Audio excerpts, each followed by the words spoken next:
If your YouTube channel is not working, I'm going to tell you what you need to test so that you can get it working, and we're starting right now. That's just how it is. Ain't waiting on me.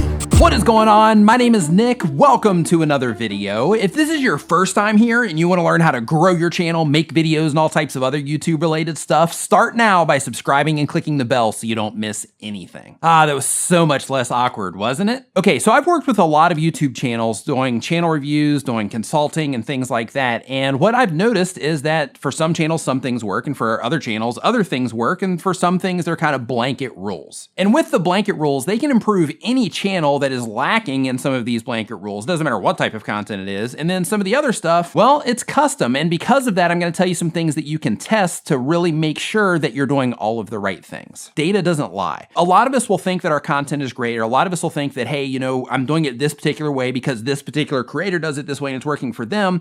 But at the end of the day, the data that is around your channel is what you're ultimately going to lean on in terms of knowing what is working and what isn't working. So the things that I'm going to talk to you about in terms of testing, these are the things that you're going to test so that you can have a comparison so that you can make sure that you're making the right stuff for the right audience. At the very top of this list, of course, is your thumbnails. You know, a lot of us think that we make awesome thumbnails, but once you actually start relying on the data, well, in a lot of cases, the thumbnails might not be as good as we think they are. And because of that, it is extremely important that you test your thumbnails. So if you don't know how to test your thumbnails, you can actually do it inside of TubeBuddy. I'll have a link to them down in the description. But the idea is that instead of just putting up thumbnail and saying, okay, this is something that I'm going to rely on for the traffic that's going to be coming to my videos, you can make alternate thumbnails and you can say, okay, well, I'm going to test this thumbnail against this thumbnail and see which one the audience responds to best. Like I said a second ago, you can use TubeBuddy's A/B testing feature to do this, or you can do it the manual way, which is basically to where you write down your click-through rate on one thumbnail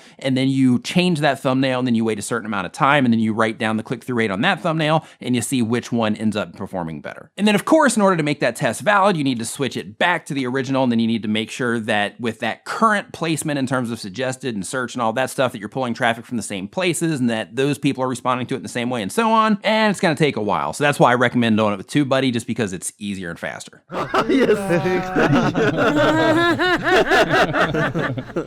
Okay, laugh. میشاپتش چه؟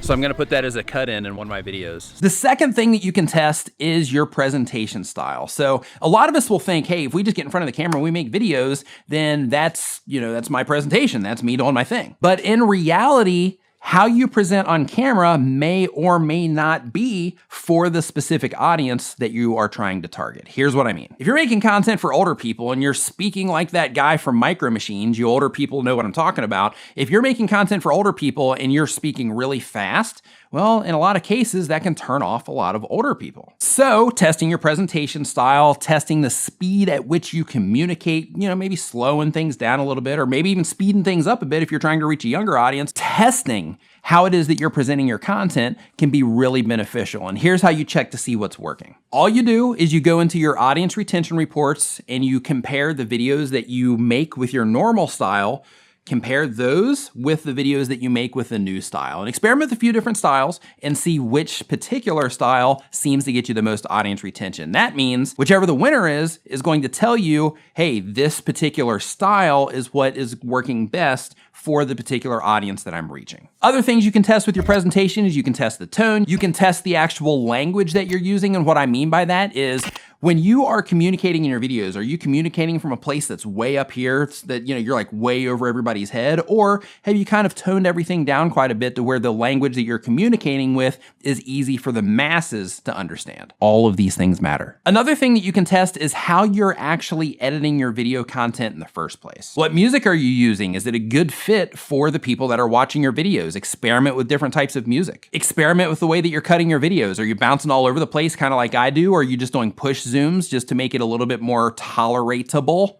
I don't think that's a word. Are you using graphics, no graphics, B-roll, actual photos for your B-roll or actual videos for your B-roll? Like all of these things create the whole pie for the video experience that your viewer is going to be watching. And testing your editing works the same exact way as testing your presentation. Once you start editing in a different way, you start keeping the ones that you normally do, and then you start mixing in some different edits to see how people respond. You go to your audience retention reports and you see how people are responding to that new way that you're doing your edits. reports. Video structure is another thing that you can test, and this one can really make a humongous difference. And just in case you don't know what video structure is, it's your basic format of your video. So let's say that, you know, in my case, I open my videos with a teaser saying this is what you're gonna get, and then I drop my intro, and then I have my call to action in the front where I welcome people to subscribe, and then I have the actual body content, and then I close out the video. Maybe I'll mix in like a comment call to action or a like call to action in there somewhere, but then I close out the video and then ask people to subscribe again. From working with a bunch of different channels, I can tell you that from the different types of content, the way people respond to different types of content,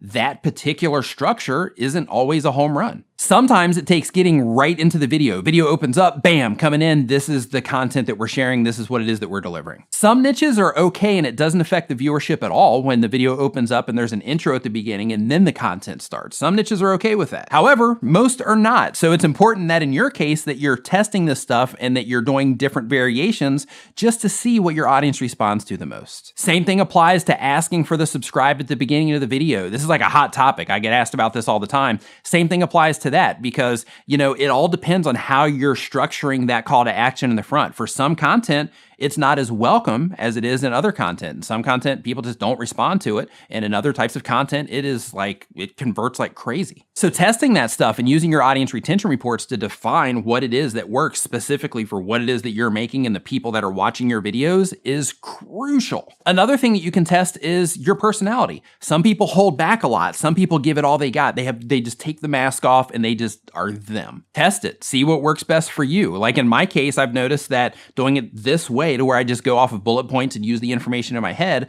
you know, that seems to work out better for my audience than sitting there writing a script out and going word for word off of the script. And I think that is just because it allows me to just do me instead of trying to be this, hey, I'm Nick Nimmin. Welcome to my channel. You can also test other things like your background, change the colors in your background, change the entire background. If you shoot inside, try shooting a couple videos outside, see how people respond to those. And again, what works for one channel might not necessarily work with another channel. And if you have two channels, you can even test this between the two channels and you'll see this for yourself. Some stuff that you're gonna do on one, you're gonna apply that to this one and you're gonna be like, huh, that's weird, it's not even working over there. And in other cases, depending on the type of content and the audience for the two channels, you're gonna say, okay, well, I applied this here and it worked like a charm. I applied it there, it worked like a charm. Glad I applied it over there. Fantastic, both channels are rocking now. But at the end of the day, if your YouTube channel is not working, if you're not getting views, you're not getting subscribers, it's important that you test all of this stuff as much as possible. Yes, it's extra work, but you gotta do it. All of these things matter. And if you wanna learn more about growing your channel, making videos, and all types of other YouTube related stuff, start now by hitting the round subscribe icon so you don't miss anything.